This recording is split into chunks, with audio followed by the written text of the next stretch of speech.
Olá pessoal, de volta aqui ao nosso curso de Código de Organização Judiciária do Estado de Sergipe, voltado principalmente para o concurso do TJ do Estado de Sergipe. É óbvio que se nós tivermos algum outro concurso no âmbito do Poder Judiciário, essa aula também deve estar sendo muito útil para vocês, tá bom assim? Meus amigos, a gente teve algumas informações na aula que passou, né? Na aula que passou, nós conhecemos que a Lei de Organização Judiciária do Estado de Sergipe, chamada de Código de Organização Judiciária, nada mais é do que uma lei complementar. Uma lei que complementa o texto da Constituição do Estado de Sergipe. É a Lei Complementar número 88 de 2003. Nós vimos também, importantíssimo isso, que compete privativamente ao TJ fazer o projeto de lei e encaminhar esse projeto de lei para o Legislativo Estadual, ou seja, para a Assembleia Legislativa. Para uma vez aprovado esse projeto de lei virá, obviamente, virá a Lei de Organização Judiciária. Vimos também que é vedado qualquer tipo de emenda a esse projeto, apresentado por um deputado estadual, que seja diferente do objeto desse projeto. Esse projeto de lei, ele visa exclusivamente a organização judiciária do Estado de Sergipe. Nenhum outro assunto deve conter dentro da Lei de Organização Judiciária. Então, a própria lei, ela veda que qualquer parlamentar faça uma emenda ou apresente uma emenda sobre um objeto, sobre um tema diferente do objeto da lei. Meus amigos, nós vimos na aula que passou também que a divisão judiciária do Estado de Sergipe era feita através de circunscrições, de comarcas e distritos judiciários. Vimos também que as comarcas podiam conter mais de um município, não é assim? E vimos também que aquele município onde o juiz está presente é a sede da comarca. E que as circunscrições são um conjunto de comarcas contínuas, tá bom assim? Eu não posso ter uma comarca aqui e a outra bem distante e ambas estarem dentro da mesma circunscrição. Nós vamos começar a aula de hoje já fazendo essa revisão e ainda conversando sobre essa divisão judiciária do Estado de Sergipe. Meus amigos, as comarcas são classificadas em entrâncias, de acordo com o movimento forense. Institui esse Código de Organização Judiciária. Densidade demográfica, rendas públicas, meios de transporte, situação geográfica e outros fatores socioeconômicos de relevância. Meus amigos, olha para cá. Há uma confusão muito grande no início dos nossos estudos de organização judiciária, sempre acontece isso, para a gente poder entender qual é a diferença de instância para entrância. Instância, eu costumo dizer que instância é tentativa. Como assim, Demétrio, tentativa? Me fala aí. Falo. Instância é como se fosse assim, eu vou dar, o meu processo está na primeira instância. É onde ele se inicia. É a primeira tentativa. Aí, Demétrio, eu perdi a ação. Ah, você perdeu a ação? Foi, eu perdi a ação. Então, o seu processo vai para a segunda instância, caso você requeira. Instância é a segunda tentativa. Demétrio, eu posso ir para uma terceira instância? Pode, se você não perder prazos processuais.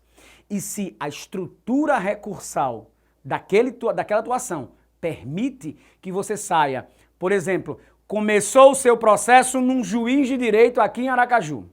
Você deu entrada numa ação num juiz de direito aqui em Aracaju.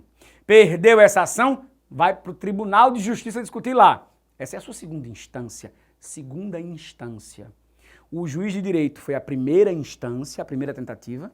Agora você vai para o TJ, na sua segunda tentativa agora de reverter o que aconteceu lá no juiz de direito. Essa é a segunda instância.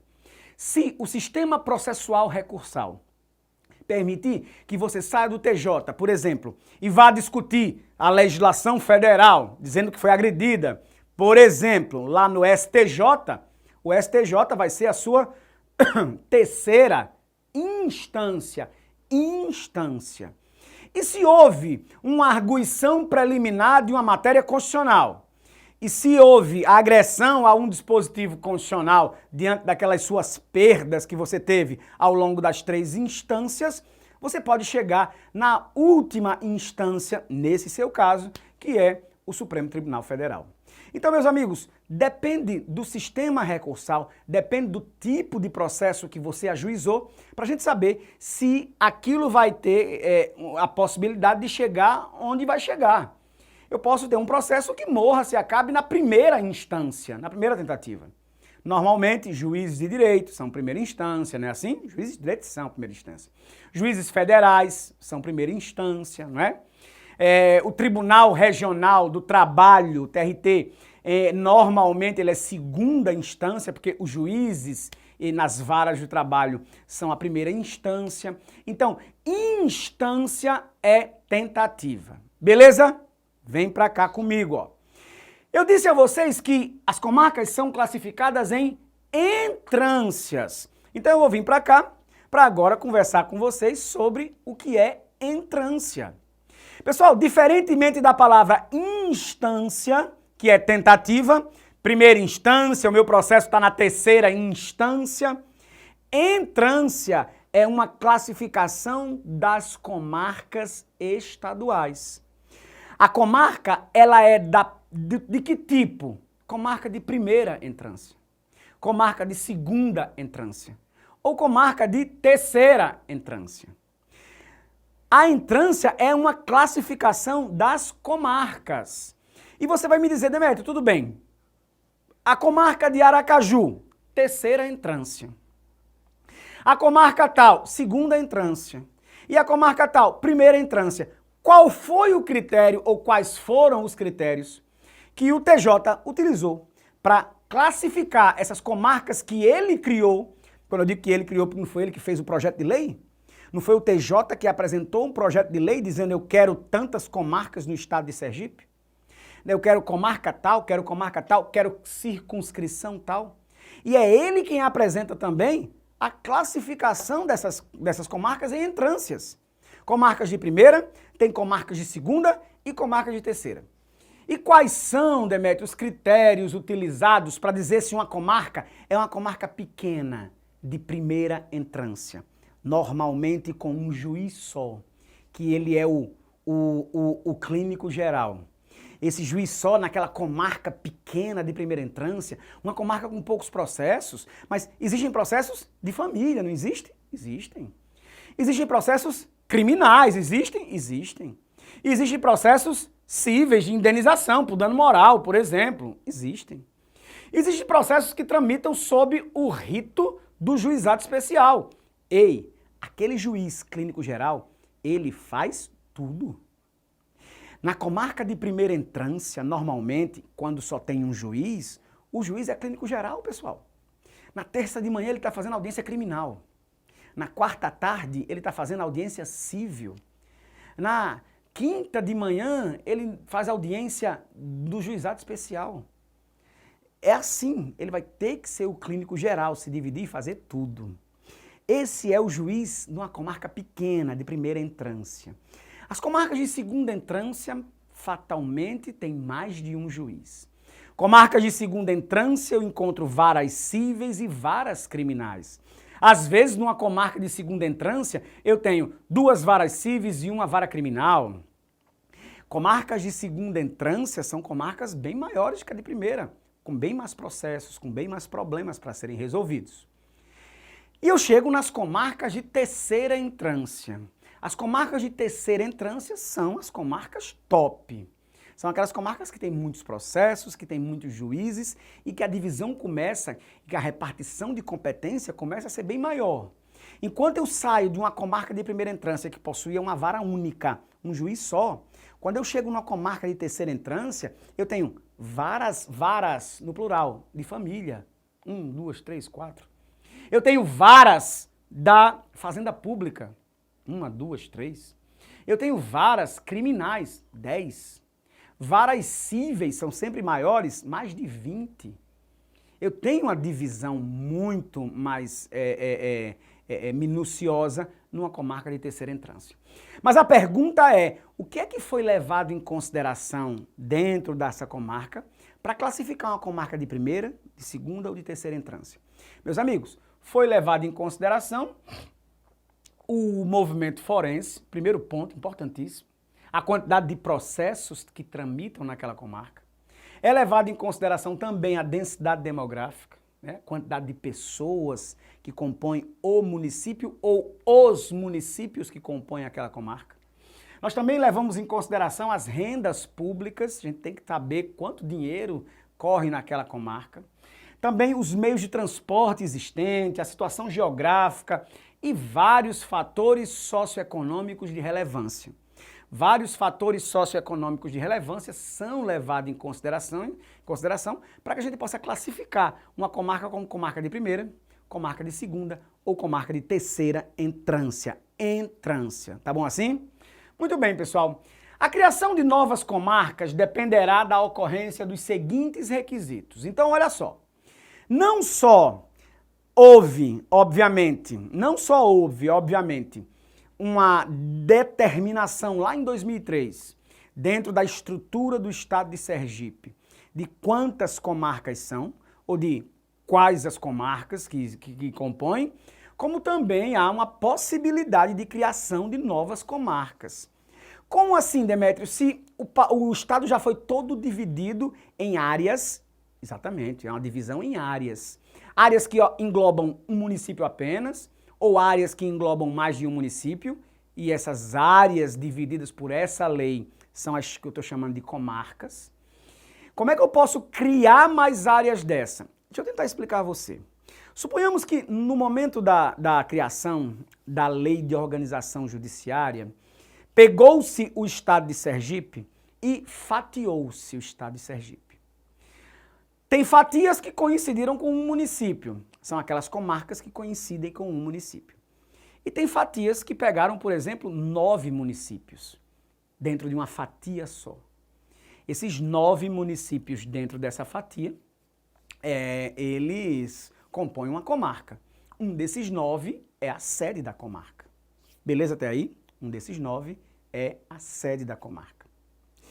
Meus amigos, suponhamos que eu precise dividir essa comarca grande, de 9 municípios, em que apenas um município, onde está o juiz, a sede da comarca, está recebendo todos os processos desses 9 municípios, e eu quero agora fazer com que esses 9 municípios que compõem uma comarca se transformem, 4 deles, por exemplo, se transformem em outra comarca. Então, há sim uma possibilidade, não só de uma comarca sair da primeira entrância, da classificação de primeira para segunda, é claro. Ora, aquela comarca que tinha poucos processos, tinha pouca gente, foi uma comarca que começou a receber mais pessoas, as pessoas começaram a se mudar para lá, os conflitos começaram a acontecer com mais frequência, os processos, consequentemente, começaram a chegar mais no judiciário, as questões socioeconômicas mudaram, as rendas públicas aumentaram. É óbvio, pessoal, que aquela comarca ela vai migrar da primeira entrância para a segunda. Não só essa mudança na classificação das comarcas é prevista na Lei de Organização Judiciária, como também a criação de novas comarcas. Por isso que eu trouxe para vocês que a criação de novas comarcas dentro do estado de Sergipe, ela depende da ocorrência dos seguintes requisitos em conjunto, ó.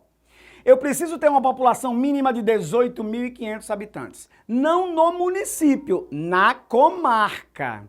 Eu preciso ter pelo menos 18.500 habitantes naquela comarca. Comarca é aquela que está querendo criar-se, aquela que está querendo surgir.